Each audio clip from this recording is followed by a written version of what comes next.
to order. Madam Clerk, would you please call the roll? Alderman Boyd. Present. Alderman Vaquero. Alderman Cone.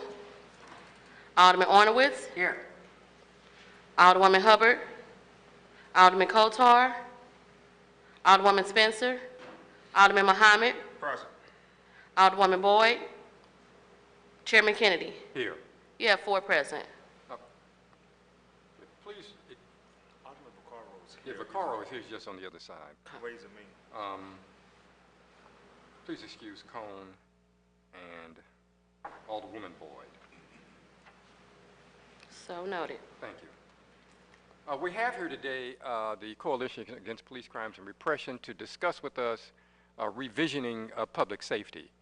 They initially made us a small presentation of this during the budget process when there was the public input hearing that was over at the library downtown here. And I thought that it would be a good session for a public safety committee to see and to hear their thoughts about new ways and different ways of visioning public safety and how to spend those dollars. Jamala Rogers will start us out here, and they have a PowerPoint presentation. Good morning to the Public Safety Committee, and thank you for giving us the opportunity to actually expand what we did for you earlier. We think that this is an important juncture in our city's planning, particularly around public safety. And so we've done quite a bit of work, and by we, I mean the Coalition Against Police Crimes and Repression, which was founded in 1983 after the killing of Marilyn Banks. And we've been together basically ever since, and looking at ways not only to hold the police accountable, but how do you invest in public safety in a way that benefits our citizens in our community. So I have here not only myself, I'm the co-chair of the Coalition Against Police Crime and Repression, but I have 3 other of my colleagues here that would help me with this. So re-envisioning public safety is the part that I think we shared with you all. And we went across the city looking at and engaging citizens around what they thought public safety was. And for a number of them, they thought it was merely the presence of police. And so after we took them through a number of activities that really looked at how much money the city spends on public safety, and that's including jails, courts, police, the whole realm, we saw that we are spending a whole bunch of money and not getting our money's worth for that. And so it was really a aha moment for a number of our citizens. And so the second piece of what we engaged them in was, if we had a slice of that amount of money that we spend on public safety, and citizens could say what that money could be used for, what would you say? And you know, we were both inspired and surprised at what citizens came up with. I mean, they didn't come up with, oh, we'd like to take our families down to the Bahamas for a trip. They came up with stuff like, we need more rec centers for our kids, we need better housing, we need some mental health services that are more accessible. So they were very concrete and very real. And so we then began to take that information and look at, okay, now we need to make a shift. People are clear on what we're spending. How can we then talk about the reinvestment piece of it, which is a natural flow from re-envisioning? So we've been looking at this. I said we've been around since 1983.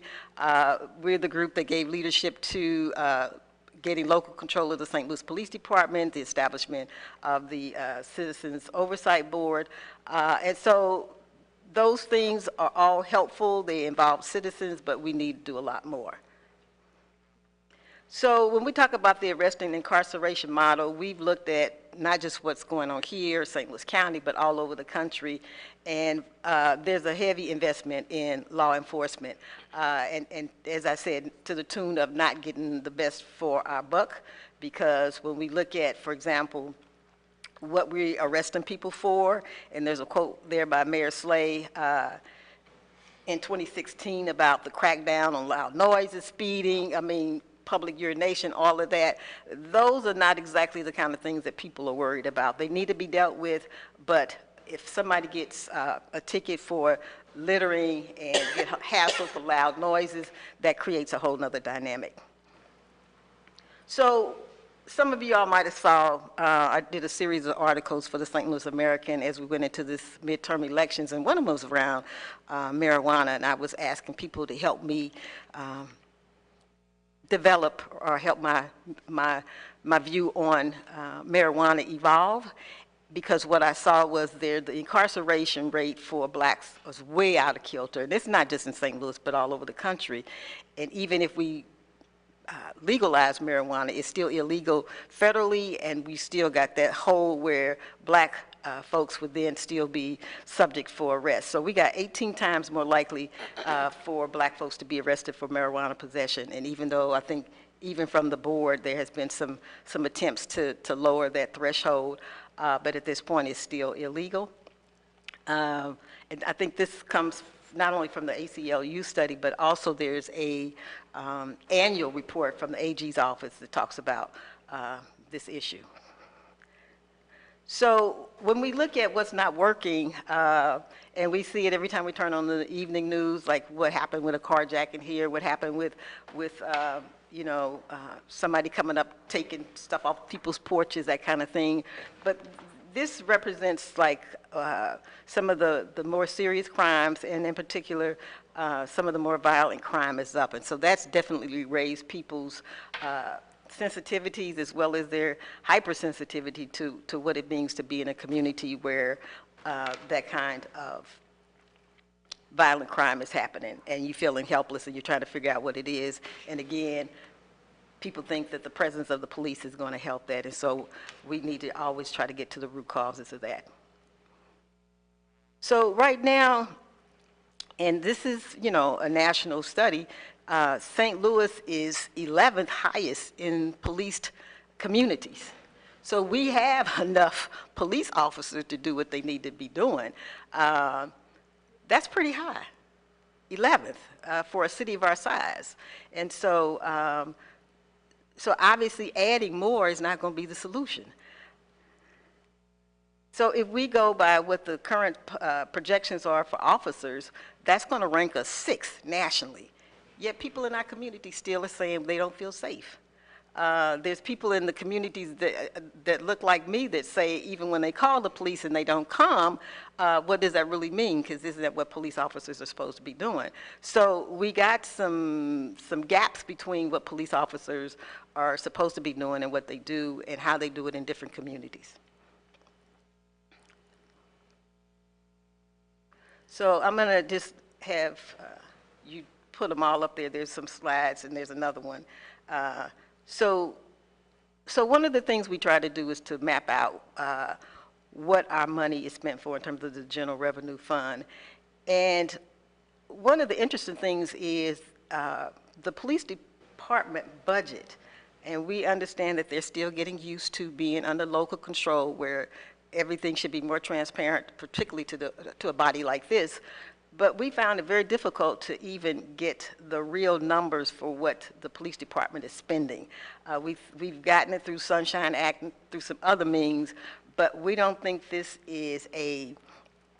should be a hidden budget in terms of people being able to do what they want to do with that money. But here's the general revenue fund and how much we're spending in relationship to public safety, look at what we're spending on health and human services, recreation, those kinds of things. So the big pie chart is definitely all out of kilter. So the arrest and incarceration model here, and this is for the 2019 fiscal budget, I do believe, we got like 267 million that we're using for that, for all of that. And that's almost half of the budget, 52%.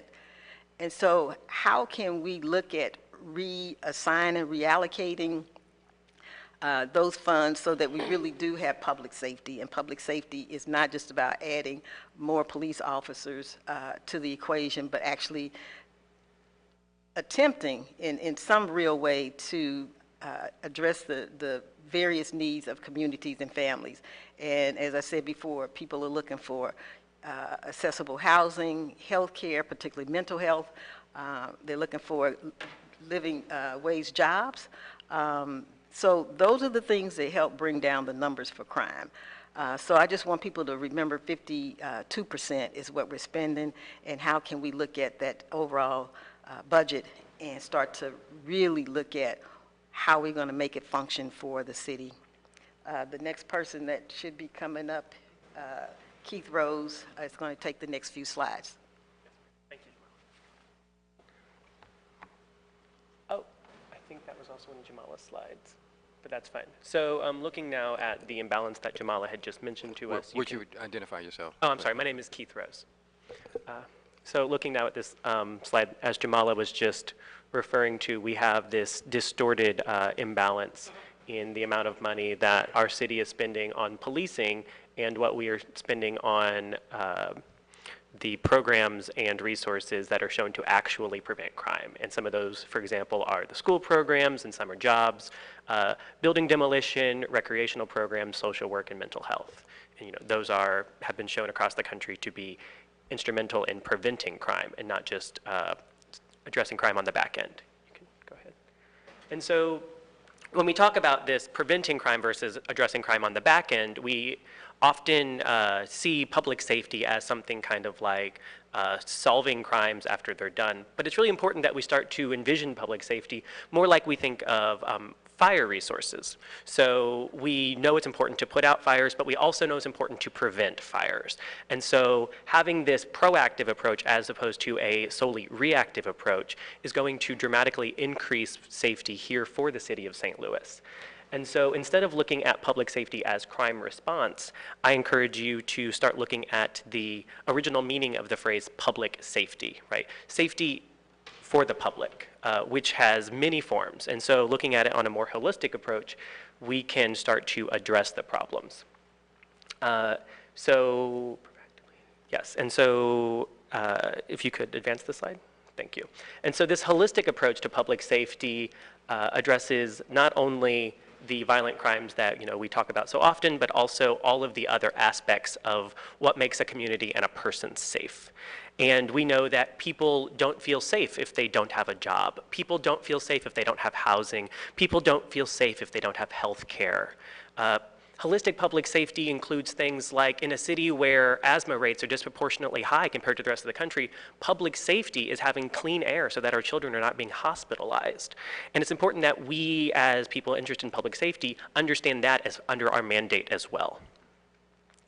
So when we look at when we look at these other things that can go on, like shelter and transportation, it's important to also realize the benefits of addressing these are not just in crime prevention. So a dollar that would be spent on what researchers call arrest and incarcerate model of policing could instead be spent on holistic public safety, meaning that not only do you get a dollar's worth of crime prevention, you also get these added benefits like actual housing and actual health care. And so in that way, our money goes further. You could advance, thank you. So instead of simply arrest and incarceration, we need a whole network of essential services and resources in order to achieve the true public safety for all of our communities. Shown here are many of the intersecting institutions and community pillars that are connected in across St. Louis. And these are what we would need in order to implement holistic public safety in our city. By strengthening these resources and the connections between them, we can create an effective public safety net for St. Louis. This holistic public safety net can catch and hold up our most vulnerable populations and keep them from falling into the unsafe conditions that lead to unfavorable outcomes, including criminality. And so in this way, by enacting a holistic public safety approach, we can actually be stopping crimes on the front end, as well as getting these other beneficial outcomes. Go ahead, thank you.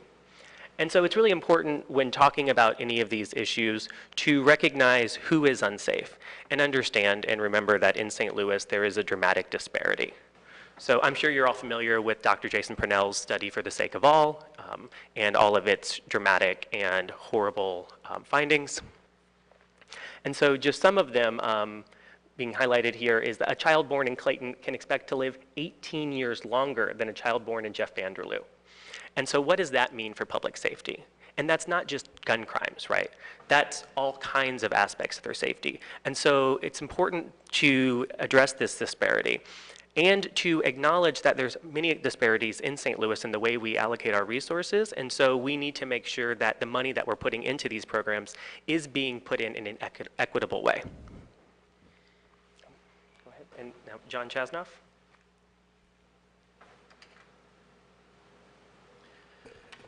Hey, y'all. I'm John Chasnoff. Thank you for letting us speak today. So if you could go to the next slide. So we have been doing this project of re-envisioning for several years now, as Jamala said, taking it around to the community. But in the end, we don't want to just re-envision public safety. We really think that city budgets reflect people's priorities, and so we want to reinvest in public safety. And so this next section is going to be a little bit about some of our initial ideas here as we advance this forward, some of our initial ideas around where some of this money might go, and a couple ideas where it might come from. So how do we actually reinvest? There was a study in Baltimore, and I'm sorry the slides are hard to read in this context, but you do have handouts, I think. Did you give the handouts? We gave the handouts out on okay, Friday, okay. but this is slightly different than what we... Most of the slides are the same. There's some changes, but if you look at the handouts you have, you'll have some of this information later on to look at. But anyway, there was a study done in Baltimore, and what they did was they looked at the neighborhoods where incarceration comes from. So what are the neighborhoods where most incarcerated people come from? And what they found was that those were the same neighborhoods that were severely lacking in services. And so their conclusion was that these particular communities that had high incarceration rates were ripe for reinvestment, that these were the types of places where a city could get the most for its money if it were to put money back into those neighborhoods. And so just like in Baltimore, St. Louis needs to invest in some neighborhoods more than others. And the concept here is not equality of investment, but equity and outcomes. So what we want is equity and outcomes, equal outcomes, and that's going to require more investment in the neighborhoods that need it most. Some of the ideas behind this are that one of the ways we could take a step forward is to reduce what we are calling poverty-based criminalization. So that would involve reducing the population at the workhouse by ending the war on drugs and by getting rid of cash bail. And if we reduce the population at the workhouse, just by that one step of cash bail alone, we can start to imagine actually closing the workhouse and transferring the few remaining prisoners other places. That would save the city huge amounts of money and allow for some of this reinvestment. The other thing that would reduce the arrest and incarcerate pipeline is to end the school to prison pipeline. So we'd be calling for ending out of school suspensions and implementing a discipline process in the school that's based on restorative justice. So one of the things that you all did that was a really positive step just last year was to create an Office of Community Mediation. This is part of the consent decree in Ferguson as well, as seen as one of the major crime fighting tools that we have, is that neighborhood mediators can go into communities and resolve conflicts before they turn into crimes. So we wanted to applaud the Board of Aldermen for this community mediation program, but we also wanted to note that almost all the volunteer staff, besides the director, and in order to provide continuity to that program and have a good flow of professional mediators. We need continuity in that program, and that might require some more money. So the other concept is that it's youth who create a lot of the crime in our communities, and it's youth who need the investments. The For Sake of All study showed that we could reduce crime if we nurtured relationships between parents and children, if we taught conflict resolution in the schools, if we had adequate job skills training, youth mentoring, and strategies that address unemployment and access to quality education. The other part of this slide has to do with a program called Cure Violence, and we wanted to emphasize that program to you all today because we're looking around the country, it's had some huge success. So Cure Violence is a method of violent crime interruption that's based on a healthcare model. So the idea is, if you have an epidemic, a flu epidemic, or some other health epidemic, you find ways to interrupt the spread of that epidemic and reduce it over time. And the Cure Violence approach is based on the same type of model. So they do really two main things. They have what they call violence interrupters, who are mediators who come from the communities that they're working in, and they go out into the community to mediate issues around violence and de-escalate situations. So for instance, if there's a shooting, they might go talk to the family of the victim so that they can stop a retaliatory shooting from happening by de-escalating that situation. So that's the violence interrupters. The other part of the Cure Violence program is that they do outreach and hook people into programs, get people involved in job programs, getting their GED, etc., so that they can have more positive alternatives for their life. So there is a program already in St. Louis that's based on this Cure Violence model. Lots of times Cure Violence, besides being out in the community, they also work through the hospitals.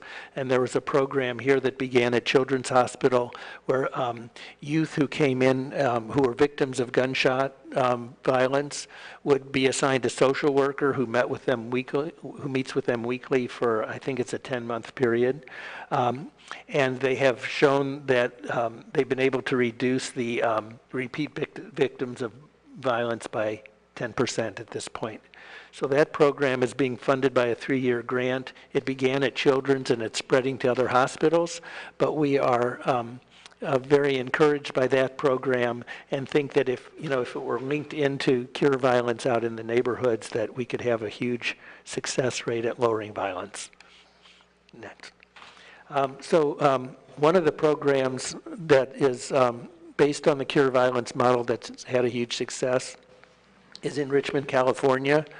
They have what's called the Office of Neighborhood Safety, and this is hours that they've spent out in the neighborhoods doing community mediation, violence interruption.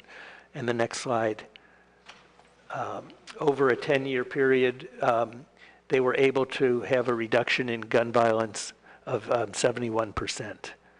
Huge reduction in their level of gun violence through the Richmond, California program. So this is a place where maybe you all can give us some guidance and some help, but we've been looking for areas where money might come from. We mentioned earlier that there's already been budgeted the 130 police officers that have not been hired, and maybe we could look at Derek Laney's going to talk a little bit later about changing the mission of the police that might help reduce the need for that 130 officers. So there's one source of money. But we've been looking at other places as well, and the business use tax has $18 million that's allocated for public safety and neighborhood programs, and also I think it was $4 million on unallocated money. And we're not exactly sure how that was budgeted in 2019, so this is where we could use your feedback, but that might be one place, that $18 million, there might be some money that could go into advancing some of these programs. Okay. So Derek Laney's going to talk to us a little bit about how in this new model of public safety, how does it change the role of police, and how would police fit into this new model? Thank you, John. Good morning. Good morning. My name is Derek Laney. I'm with CapCar. And so we have talked about the need to reinvest in public safety and what does public safety look like, who does it affect, and how can we get those most affected people to have a sense of public safety. And John also talked about some different programs that we might consider investing into to have a greater sense of public safety in St. Louis. What I'd like to talk about is what's really important is the people that we have put in charge of going out and ensuring public safety, the police department. How might that institution be transformed so that it delivers real public safety to all? The three concentric circles in the lower right-hand side talks about problem-solving policing as a model. So you have community partnerships where police would work hand-in-hand with community groups, neighborhood associations, governmental agencies to help bring about public safety. You have problem-solving as a guiding principle where police will go into communities and actually try to solve the problems. Keith talked about how do we prevent crime as opposed to going out after crimes have been committed. Problem-solving is a key factor in helping to prevent crime. And then I think one of the most important aspects is the big circle, organizational transformation. So as it stands, today in St. Louis, there is a huge gap of trust between the community and the police. That requires a huge organizational transformation for the police. So one is when they start to use problem solving as a technique when they're on the streets, they get to have more decision-making power. So they're not given the mandate to just go out and crack heads and bring people in and continue the arrest and incarcerate model that has shown itself not to reduce violent crime, but they deal with immediate neighborhood issues, talk to people, and work things out. They work with those community partners, the community members, the neighborhood groups, and nonprofit organizations, as well as governmental agencies. And then the culture has to change within the police department, where there is a de-emphasis on arrest and incarceration, which, as we said, does not reduce this violent crime that we're facing, but work to do things like end the drug war and build community trust to close that trust gap and build more cooperative relationships, and then reward problem-solving techniques that the officers are using in their evaluations and in their promotions. If they're not rewarded for it, they're not going to be incentivized to use it. Next slide, please. Next slide, please. Oh, I'm sorry. And the problem-solving model transforms what we're currently doing. So with the problem-solving model, you take something like hotspot policing, and it is transformed into flooding these distressed neighborhoods with resources. Sorry, I'm messing up my thing. So flooding the distressed neighborhood with resources. And then you take something like broken window policing, and that turns into solving these minor crimes before they turn into solving the sources of minor crime before they turn into actual crimes. So broken window policing is going after any small infraction so that you bring the fear of God to the community so they know you don't throw down a stick of paper, you don't do anything unless the police are going to be right on top of your head. What we want to do is we want to fix the windows. We don't want to police broken windows. We want to fix those windows. We want to fix the street lights, turn vacant lots into gardens and play areas. These are some of the ways that's going to make people feel safer. It's going to create a greater sense of trust within the community for the police. And finally, solving violent crime is flooding neighborhoods with social services, interventions, much like the program that John Chasnouse mentioned with Cure Violence, the violent interrupters. That is a really effective programming where you intervene before something gets out of hand, and then you have gunshots and you have deaths, and we want to get that before it turns into something worse. And then to solve the minor issues, the neighborhood issues, talking with and working with neighborhood residents, working with the nonprofits and all of these different groups. We have to understand that one person's safety leads to everyone's safety. We can't simply police the Central Corridor and the Central West End and make some people truly safe with a high police presence and then leave the rest of the community in unsafe conditions and having to fend for themselves. So our presentation today talked about the need to reinvest in public safety. We are facing some serious and dire concerns about violent crime, so we have to spend our money wisely in different areas. We talked about what does it mean to be safe, who is safe, and what are some ways that we can think about public safety that doesn't just rely on heavy-handed police presence. And we talked about some programs that really do work, as well as transformation of the police culture and how they exhibit themselves in our community. We think that all of these different presentations, all of these different ways of looking at public safety will lead to a safer St. Louis for all of us, and will drastically reduce violent crime. We thank you for the time. Thank you.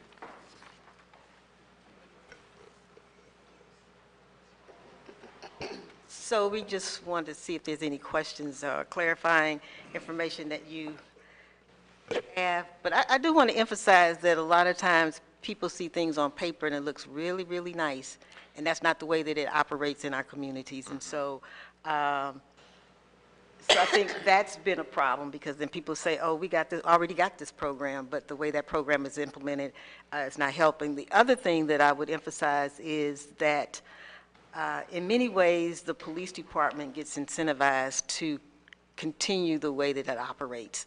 And so, for example, the way that SWAT was originally envisioned is not the way that it's being used now, because basically there's no need for a SWAT like there was when it started. And so now SWAT is being used to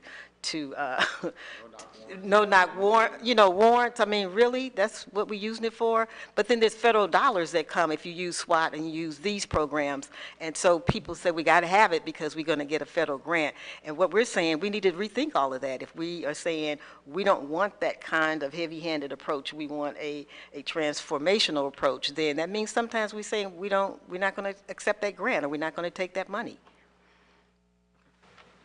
We can open up for questions from members of the committee by seniority. Alderman Boyd. Yes, thank you so much for your presentation this morning. I have several questions, and I'll try not to take up everybody's time because I just want to make sure I'm clear. It's very informative, and I think it's impactful. It gave me reason to pause and really think about some stuff. But my first question is, you talk about recreation centers. We need more recreation centers. What have you found are the barriers to young people accessing our recreation centers? I know in the 22nd Ward I have the YMCA. They provide grants for low-income people to be able to come, basically free, almost, low cost at the highest. We have Woles Center right there at Kings Highway and Martin Luther King. So I'm just using what I'm aware of that's close to where my constituents would take advantage of. I'm not hearing overcrowding at these centers. So what are you finding as barriers for access? So a couple of things. One is that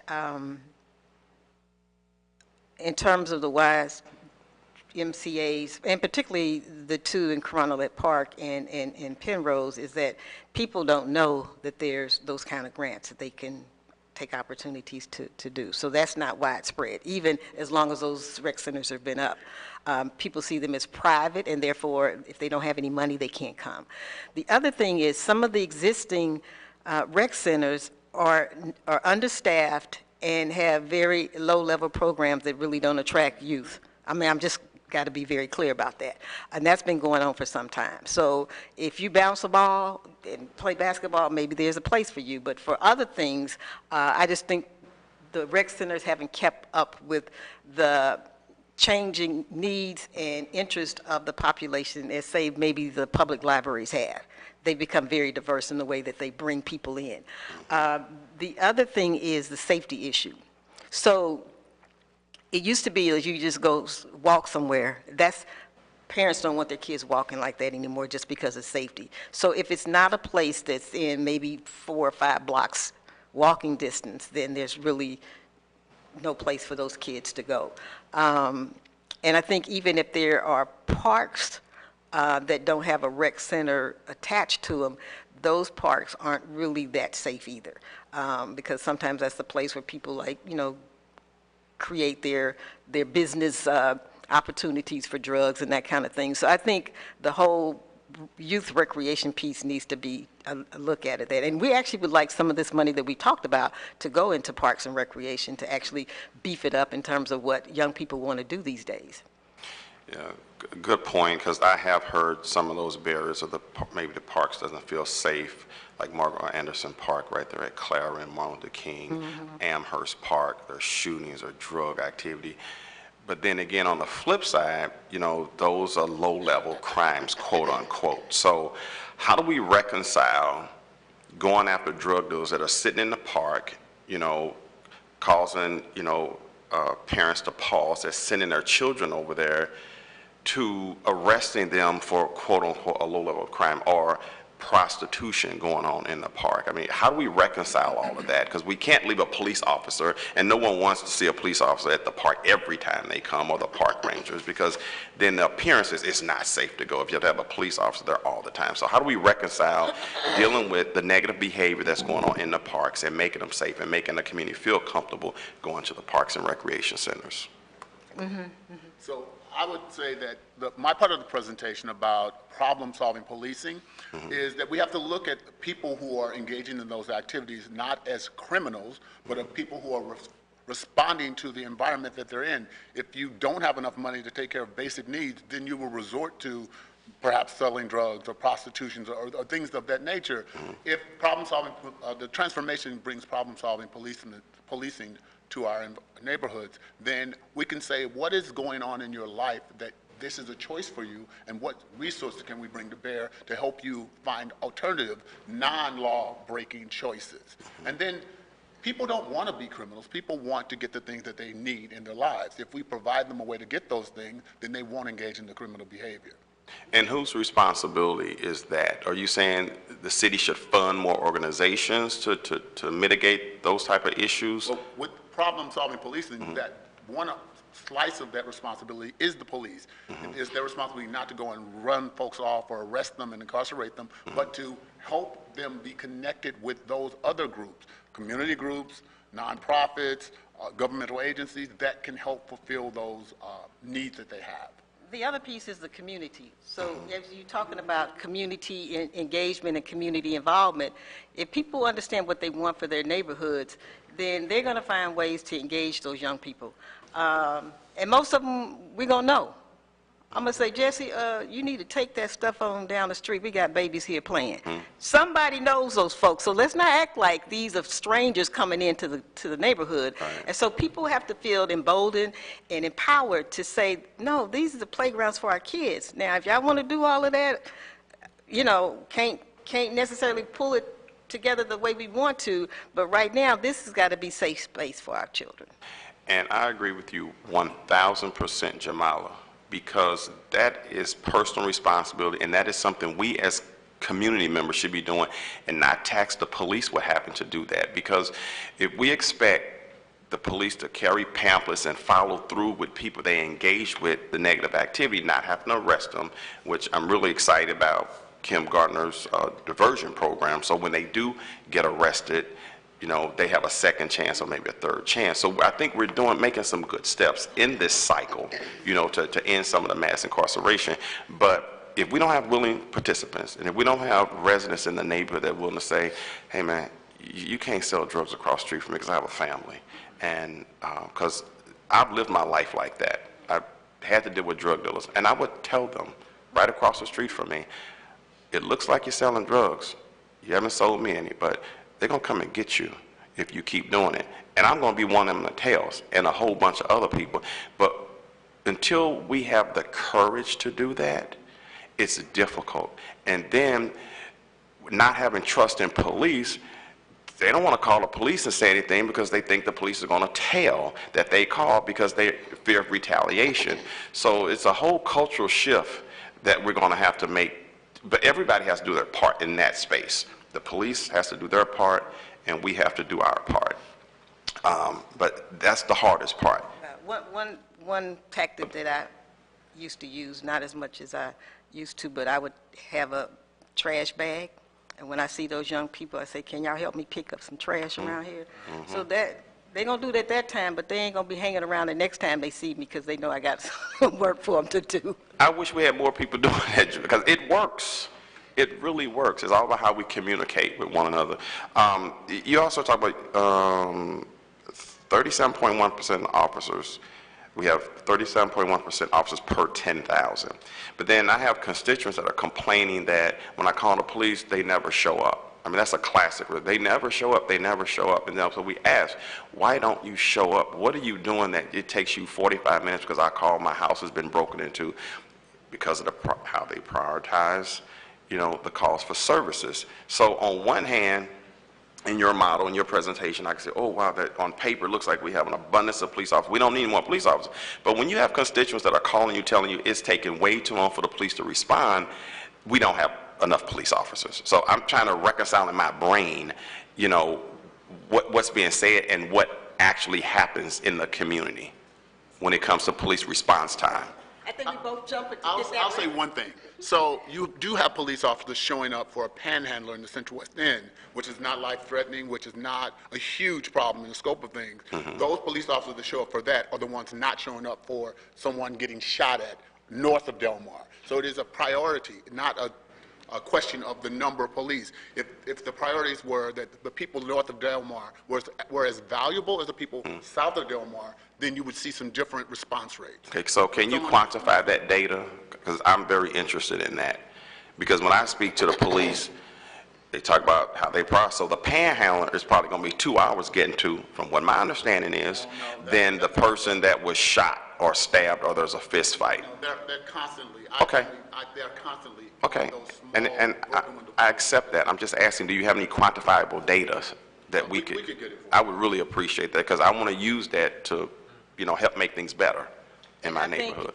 I think we can try to get that, but the other thing is anecdotal, because I can tell you from being in the communities of color, that's the most common complaint, that they never come or they're late coming. I don't hear that when we go to predominantly white wards where the folks show up because they're expected to show up. So I think there's a different expectation of what happens in our community, and everybody responds accordingly, including the police, that these communities aren't worth whatever, and so if we get there, fine. If we don't, and so what, that somebody's car got broken into? That happens all the time. So I think that the disconnect is what we're saying needs to be reconciled, and a lot of times it's based on people's attitudes, and also, as Derek said, the priorities of what people are going to be responding to. Okay, next one, public safety budget. So you showed 52% is dedicated to arrest and incarceration. Is that the public safety, or is that the police department? I want to be clear. So I could get you, we have the list of all the agencies we looked at to get that total, but that was the the entire arrest and incarcerate model. So it's everything from the jails to the part of the city councilor's office that's dedicated to policing, to the circuit attorney's office, to the juvenile detention program. So it's the part of the building maintenance that goes to maintaining police buildings. So it's all of that. We could get you that list. I'd really appreciate it. I just want to make sure I'm putting everything in perspective. Because I know, like the pensions, for example, with the police and the fire department are outrageous, and we've had to lay people off because we have to try to keep up with the pensions, you know, costs, which throws that budget out of whack. So then I'm looking at, okay, where are the personnel? You know, how many people do we have employed actually dealing with this cycle? So that would be very helpful. Okay, I just want to talk a little bit about some of those small, low-level crimes that I get beat up on a lot, which is prostitution and drug dealing. So they're considered low-level crimes. And you talked about mental health. Let me assure you that we are suffering a mental health crisis in my neighborhood because we have to look at this every day. We have to look at women throwing their dress up and showing their naked bodies. I have a 5-year-old granddaughter. My children for the past 20 years have experienced all of this. And Jamal, I know you know what I'm talking about because you're over there all the time. But that's low level. That's low level. But we in my neighborhood cannot continue to just sit back and accept the fact that people are saying, oh, that's a low-level crime, and we'll get to it when we get to it. Now, I'm smart enough to understand that we have to humanize these women out there, and men, because we have men out there prostituting too. And we have to put a real face with what's going on, and we need to help them. And we need more programs to help them. And that's something I know personally I'm proud to say I am working on. And I know it's going to be a tough work in progress, but there are a lot of agencies out there that can help people. But in the meantime, we cannot continue to just have them running around the neighborhood making us feel bad. Can somebody talk to me about that a little bit? And the drug dealers, because they're petty, some of them. But see, the drug dealers are feeding the heroin to the prostitutes that are out there. And then they're sleeping in the vacant houses. And sooner or later, they go up in flames. You talked about, you know, being prevention with fires. But we got to keep all these vacant buildings screwed down with almost metal, if you will, to keep them from going in it to seek shelter. So that's a social problem it's small, petty kind of, if you will. That's what people keep telling me. It's just this low-level crime that is causing a huge psychological, just damaging to our psychic in our neighborhood. And we need to do better with that. So help me with that. So Where our I resources would need say to be. that even still, when you look at getting to the root of that problem, because I remember we had some discussion in the Organization for Black Struggle about what to do with the prostitutes in terms of our women's division and what that would look like. And because most of them, as you say, are women who are on drugs, then that means that they need to get drug help. But when you start looking at the availability of drug treatment programs, they're not that great. And so you also have, both in terms of the prostitutes and the people that are selling drugs, a disconnect from a broader society, because this is basically like living under the radar kind of thing. So it's going to take a minute to get them up and running to be part of a job environment. And so it's not like, okay, you take the drugs away and you send them to job training, everything's going to be all right. Those people are going to need some intensive care because some of them have been doing this since like teenagers. And so, so yes, I think if we talk about getting to the root cause of the problem and not to like, how do we deal with like boarding up the houses, that's important. But how do we don't even have outreach to these women or to the drug dealers for that matter. And I think in some cities they actually have some of that, even if it's just means giving them condoms or needles. I mean, we have none of that here. And so I'm saying that piece of it, people hope that they like stay out of their sight, but as you know, those folks are in sight. Every time you go down the street, you don't hold them out. They're in sight. Well, and so they're not King. going away. And so I think that once we put our heads together, I'm pretty confident that we could come up with some ways to reduce and get some of those people into some meaningful job opportunities. But it's serious. I mean, we need to do that ASAP because it's very troubling in our neighborhood. I want to get a better understanding of. Jeffrey, do you mind if I weigh in on that a little Go bit? right ahead. So I date myself a little bit, but in 1969, I volunteered at the mental health hospital on Arsenal Street. And while I was there, I saw the deinstitutionalizing efforts that went underway in 1969. So essentially the idea was, let's empty the mental institution of everyone we can because we've institutionalized these people. And the result was we just dumped people on the streets and never came up with decent programs. And we've been suffering in homelessness and drug addiction and prostitution, everything else ever since then. So I've watched this for a long period of time.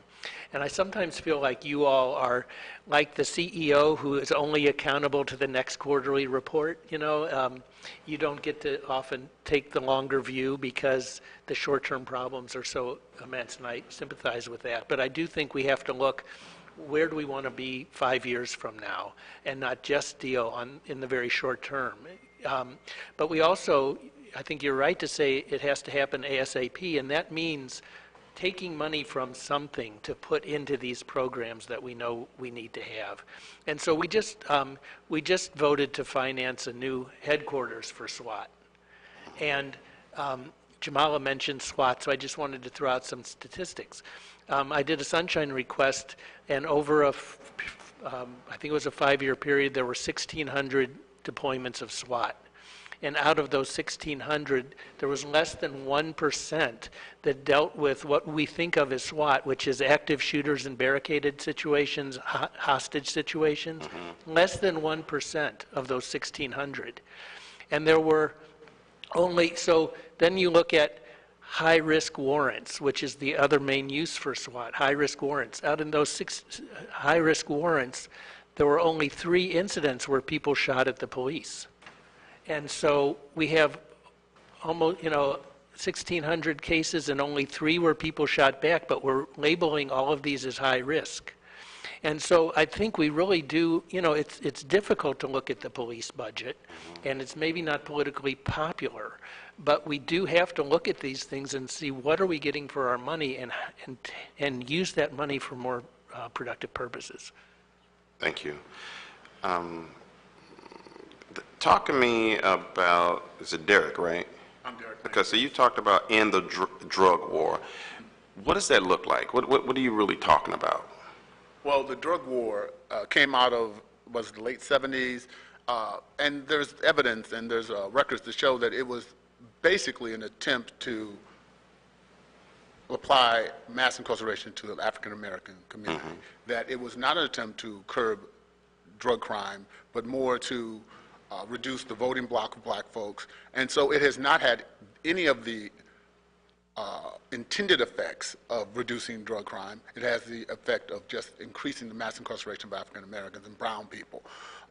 What does ending the drug war look like? The ending the drug war looks like some of the things that we've mentioned about adequate drug treatment resources being applied. It means following up on Circuit Attorney Gardner's prescriptions of lowering the thresholds for arresting and incarceration for marijuana possession. It looks like, increasing treatment, and it looks like just really, I think, looking at legalizing a lot of drugs, decriminalizing and legalizing. Some drug use, like marijuana use, is victimless, and you create the black market by making it illegal. When you take away that incentive for the black market, then people will just use it for their own recreational purposes or whatever, medical purposes, and it won't become this criminal activity that it is now, and it won't require the incarceration, the arrest, the huge use of police resources to follow those laws. Okay, I just want to make sure I was clear. So now I have a better understanding. Let's just focus on marijuana, which I think the city is moving in the right direction. Would you agree on decriminalizing marijuana and the whole but state in Europe, in some countries, they have decriminalized all recreational drugs, and what they've replaced it with is intensive treatment. Yeah. So so you treat drug use not as a public safety issue, but a public health issue. Right. And people don't need to go to jail because they have a drug problem. They need to go to treatment. Right, and there's a difference between recreational use of marijuana and heroin. Would you agree? There's a difference, but both of them I believe stem from the same deficit that people feel inside, and they're trying to fill it with some substance. But would you suggest that we legalize heroin? I suggest that my personal opinion, not CAPCAR's necessarily, since we have not gotten any consensus on this, but my personal opinion is that you decriminalize all recreational drugs. Decriminalize them meaning that you don't go to jail because you have a drug problem. That is a sickness. It is a diagnosable illness. Yeah. You get treated. But you're not also, stealing your mom's TV and putting it in the pawn shop because you're smoking marijuana. But you're probably doing it when you're doing all these other drugs, which I wouldn't consider recreational. I would not consider heroin a recreational drug. It's probably a painkiller, if nothing else, but I would highly doubt that it's a recreational drug. And I just want to make sure that my position is clear. I'm with you when it comes to decriminalizing marijuana, but I want the drug dealers off the street in my neighborhood selling heroin and making, basically keeping these individuals dependent upon them, and they're out there doing prostitution and they're breaking into people's homes. We must do our job when it comes to drug dealing, and I want to be clear with that. And I would like all of them incarcerated. Okay. Okay. I'm willing to be proactive proactive, though, and we talk to Johnny and say, hey, look, you know, there's a better alternative. But, you know, we also, let's not be so naive, and I'm not, please don't take this the wrong way, to think that everybody's a willing participant, because you have to, in order to be successful with your model, with your program, you have to have willing participants. You absolutely do. And those we can help, we need to make sure we put them in the system and give them the help that they need. But you know, there are a lot of them out there who just don't care. And they're going to keep selling drugs, and they're going to keep poisoning and killing our community without impunity. And that's not acceptable. Well, one of the things I would say to that is that those who are stealing and pawning their mama's TV, that is a symptom of the disease of drug addiction that they have. It is not. But they get their drugs there from somebody. It's a crime, but it's a symptom of the disease they have. The other thing is, following your logic that they just need to be taken off the street, that arrest and incarcerate model has shown itself not to be effective. And what will happen is when Johnny gets taken off the street, then Sammy takes his place. You cannot arrest your way out of this problem. What you can do is find ways to help people find solutions to get what they need rather than taking that route. I'm with you on 80% of what we're talking about, but I'm just saying, I want to make sure we're clear that there's some that are not going to be a willing participant, and we should help those. We should be proactive in helping those that are out there selling drugs. But what drives me crazy, what you just said, okay, they pick Johnny up, he gets replaced with Tim, and they pick Tim up, and they just keep being replaced. And we do need to stop, interrupt that cycle. So I'm with you on that. But I'm also saying we can't just accept it as just a low-level crime where we just keep picking them up and picking them up. Because here's what happens in prostitution, and this is what I, get beat up a lot about. So they pick her up for prostitution, they take her to the system, and she comes right back out. Why? Because she's entitled, or he's entitled to due process. The community is outraged about it, right? Because they keep saying, we need to get them off the street, we need to get them off the street. They come right back. And if you check the records, some of them have like 8 different court dates for prostitution. So at some point, we have to do better than what we're doing, and we are attempting to encourage them. But I don't want to support a system where you just, your overall strategy is to just prevention, because there are a lot of them that are not going to care. And I'm telling you what I know. I have grown up around this in the Hamilton Heights neighborhood for over 28 years. And I've seen some of them get their life together and they're productive citizens of society. And I've seen a lot of them go to jail and come right back out and do the same thing. So I want to be proactive, but I don't want, to seem like this is going to be some warm and fuzzy strategy that the city is coming up with to save everybody. So what we're proposing is something that's new and different and that has not been tried but we've seen it have very positive effects elsewhere.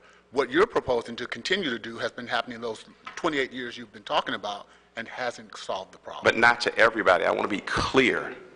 Those who are repeat offenders, we cannot continue to just give all these chances. I 100% support Kim Gardner and her strategy about the divergence part. So I think the city is really moving in a direction that you're looking for us to move into with funding strategies like Proposition S money, public safety money, and other pots of money to fund Better Family Life, who's doing a great job with de-escalation and so on and so forth.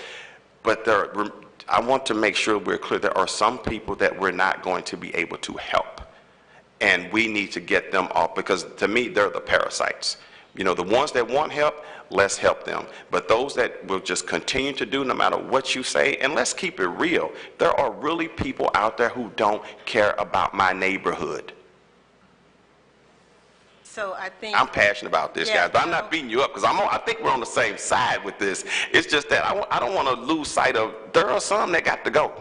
Well, I think when we start to look at it in the long view as well as the holistic view, then we'll see that the number of people that you deem as really don't care are really a small percentage of that. Mm-hmm. Most of these folks, and some of these folks, we've seen them close up because they're in our families.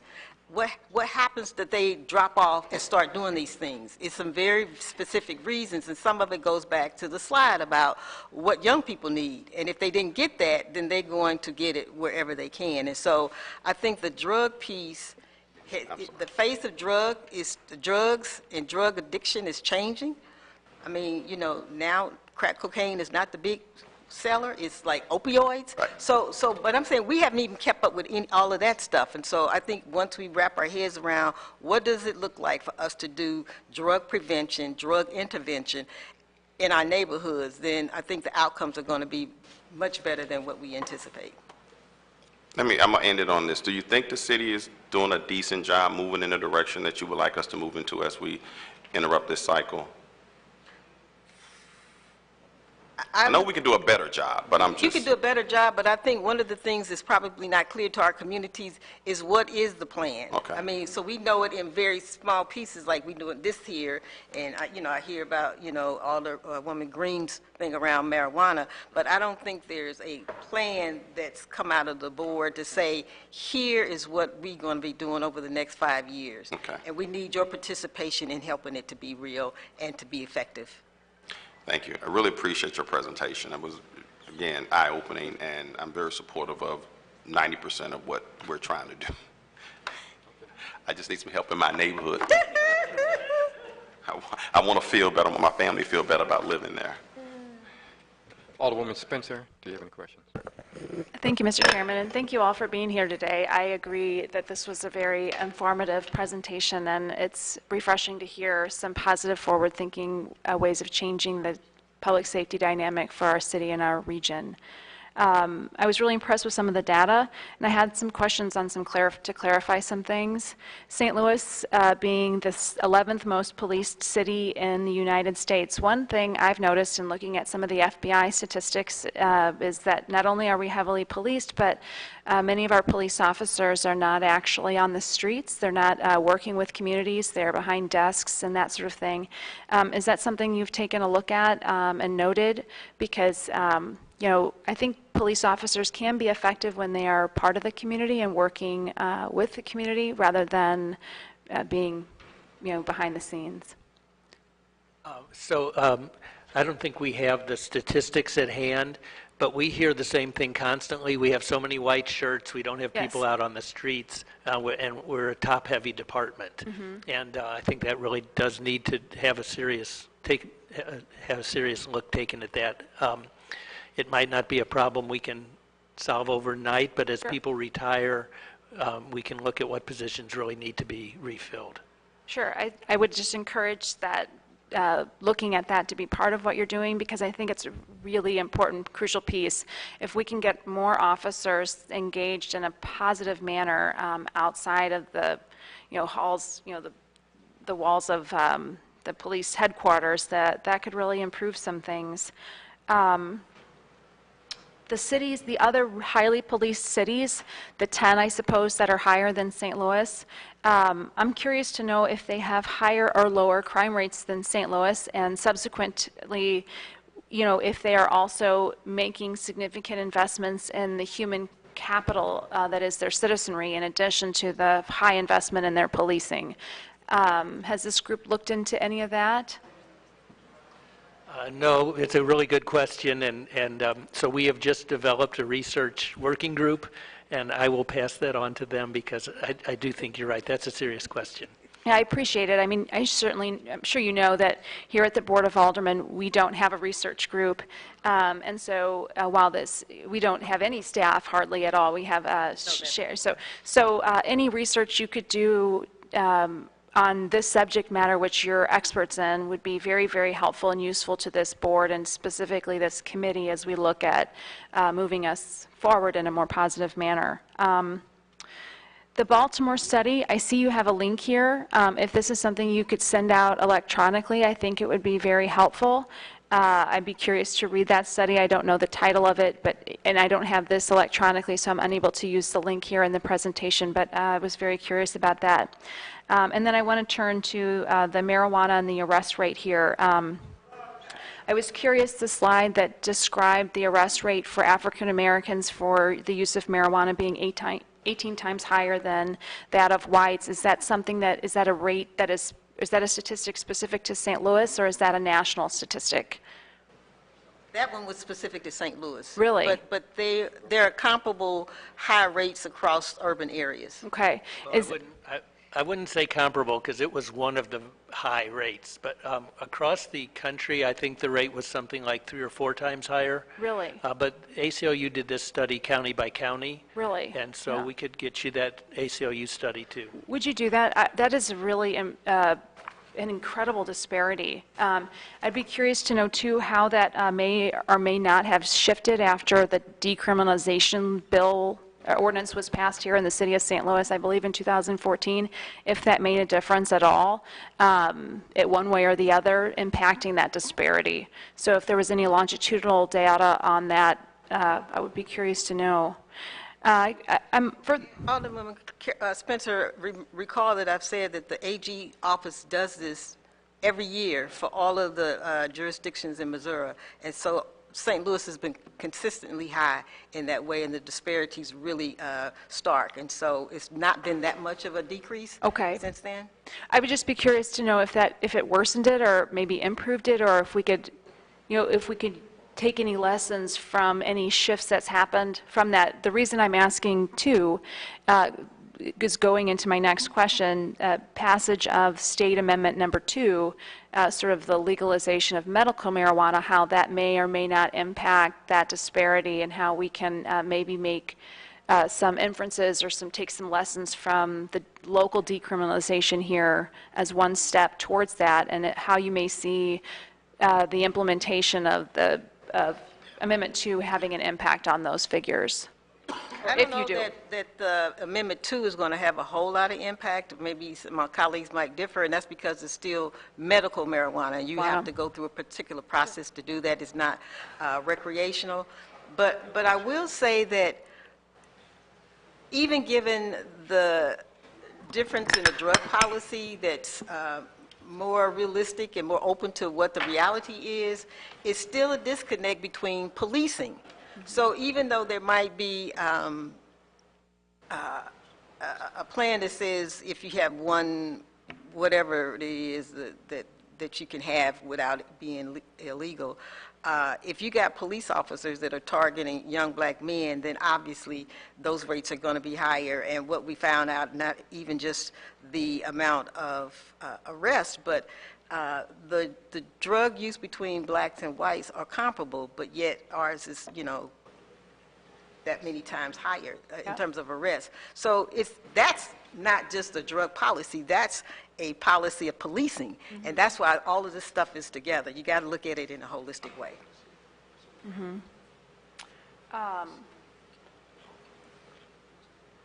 In addition to looking at, when we go back to policing, and you point out that budgets really describe the priorities of an organization.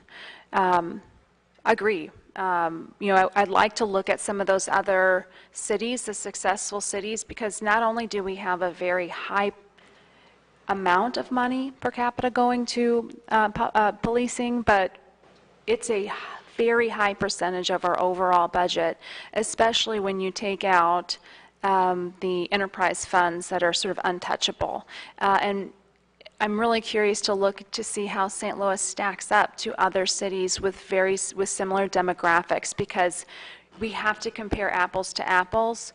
We do have a high poverty rate, which really can drive down our income for our city.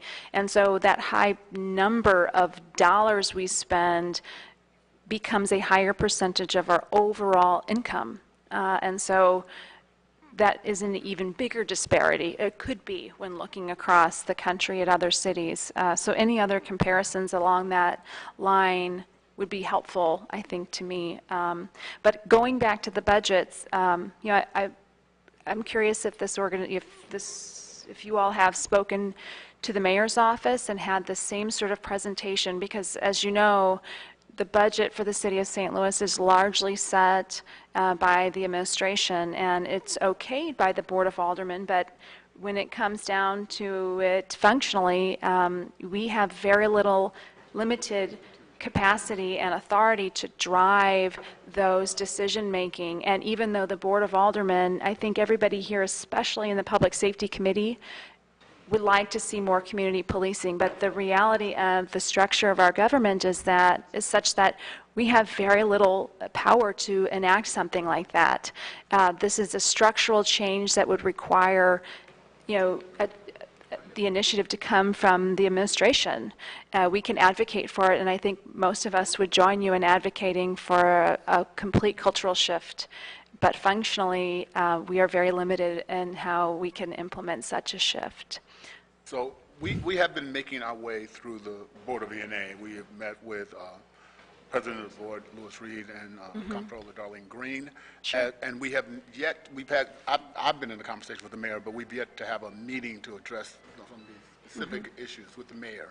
However, I wanted to go back and talk about that question of budgets being priorities, which is really important, and it shows what our priorities are. However, we have had the past, 6 police chiefs say that we cannot arrest and incarcerate our way out of the violent crime that is happening in St. Louis, yet we continue to invest in that very same notion that we need more police, we need to arrest more people, we need to incarcerate more people. So it becomes a question of common sense. If we do the same thing over and over and over and not see any results in the reduction of violent crime, perhaps it's not making sense to continue to invest in that and maybe invest in some of these evidence-based programs that we're suggesting. I would agree. And again, I don't think, those of us who are sitting here worked hard to get into our seats. And I don't take lightly the admission that we don't have as much power as we'd like to have. But frankly, when it comes to making a major shift in public safety, we need to have partnerships across the city to make that happen. And we are ill-equipped at the Board of Aldermen, I believe, to be the sole driver of such an enormous, much-needed positive change. I do appreciate you bringing it to us because I think that, like I said, the majority of us really agree with you and support your efforts here. And thank you for your continued service and work to try to drive this conversation in our region. And so I would just add to Derek that I think all of you all have power to advocate and use your positions as bully pits because you have constituents and you are trying to create a different kind of vision in your ward.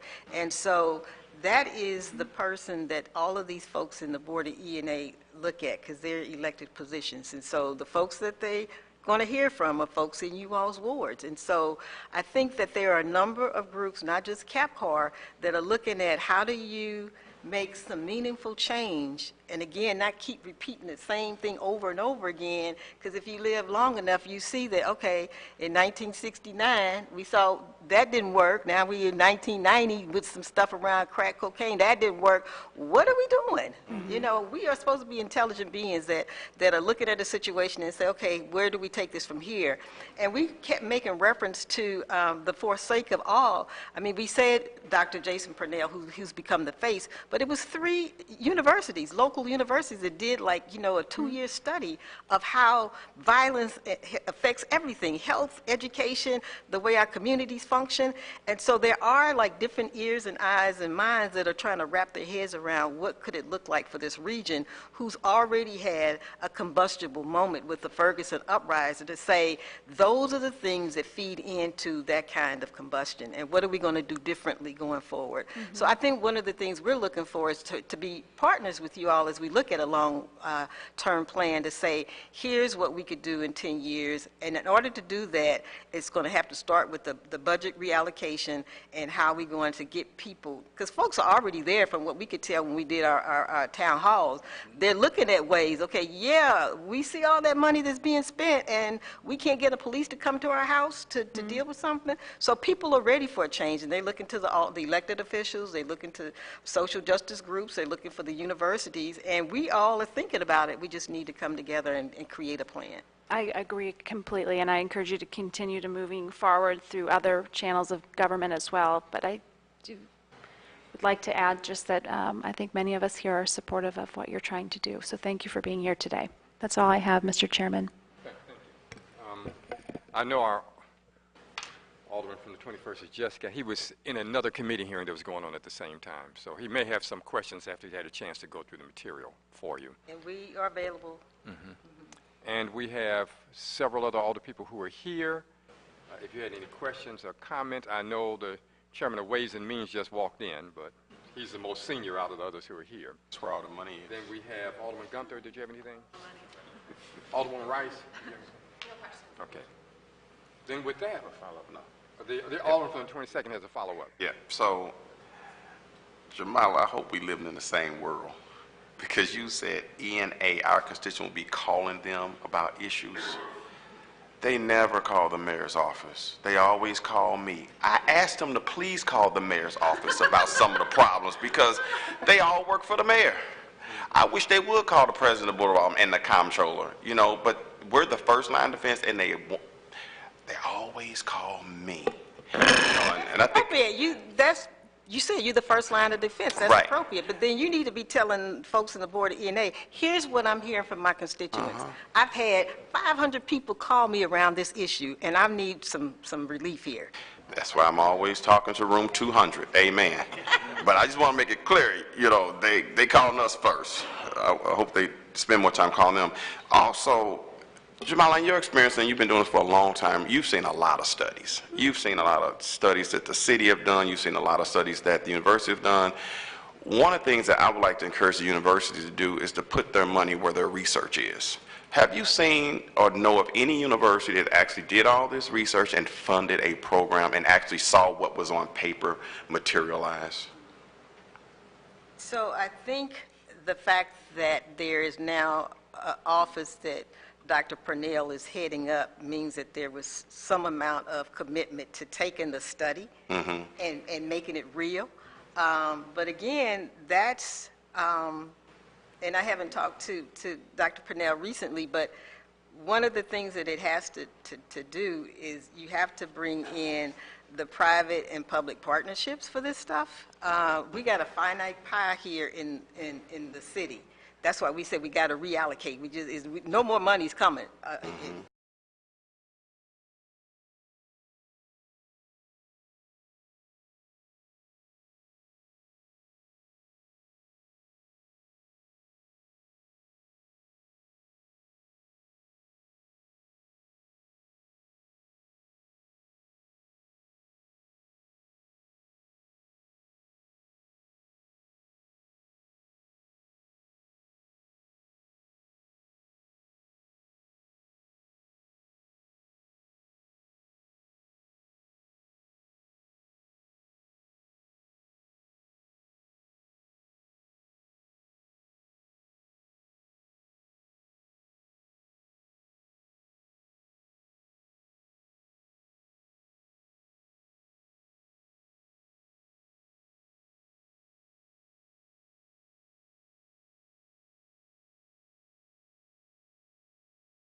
Second ward. I mean, the aldermen don't have access to like block grant money like we used to and kind of fund, you know, special initiatives and whatever, but it's important to me that if there's a model that works and that we haven't tried it, even if we don't know if it works, but we haven't tried it, I am very interested in trying it, and I mean that sincerely, because we have to make a change.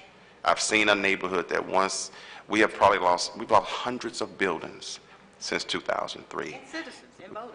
You know, and so people need to feel safe. And the whole point of this is a public safety presentation, and the only way you're going to get investment, you know, for your infrastructure and rebuilding housing and bringing people back is to make people feel safe in those neighborhoods.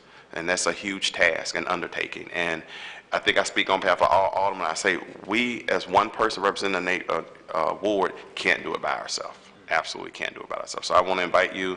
You have my numbers, emails, call me, let's sit down and talk about some solutions that we can actually work on together and make some substantial change. If I could make one final appeal, I'll try to be quick. So we've tried to be very data-driven, and you all have asked us to do research on to some of the other questions that you raised today. And one of the big blockades here is that it's very difficult to get information out of the police department. Our sunshine law really doesn't work very effectively. We often wait 3-4 months for sunshine information. And I don't know if you saw the recent article, but one of our allies asked for the police budget in February of 2018 and just got it a few weeks ago. So if you all can help us in any way, open up, shine the light of sunshine on the police department, that would be huge. If you could help us get an accurate budget from them or as they make their proposals for the coming year, that would be hugely helpful. All right, we could speak on that as well. Okay. Quickly, yes. And I just wanted to invite all of the alders to possibly bring this conversation into your ward organizations, into your neighborhood associations. As Alderwoman Spencer mentioned, that there are a few things that the alders can do, but one of the things is driving that conversation. And so we are more than welcome to bring this PowerPoint, bring this discussion and this, this message to any and all groups in St. Louis. Okay. Well, I believe that we do appreciate your coming. You didn't have the PowerPoint at the budget hearing, but your conversation I felt was interesting enough and provocative in terms of our thinking enough to bring it to the Public Safety Committee. As you see, it was both appreciated and provided some new perspectives and ideas and at least generated a different kind of dialogue around this issue. We appreciate your coming. I'm sure we'll be asking you back on some other points. And so then thank you for your presentation today. Thank you. Thank you. That completes the agenda for the Public Safety Committee today. Seeing nothing else, our meeting is now adjourned. Thank you.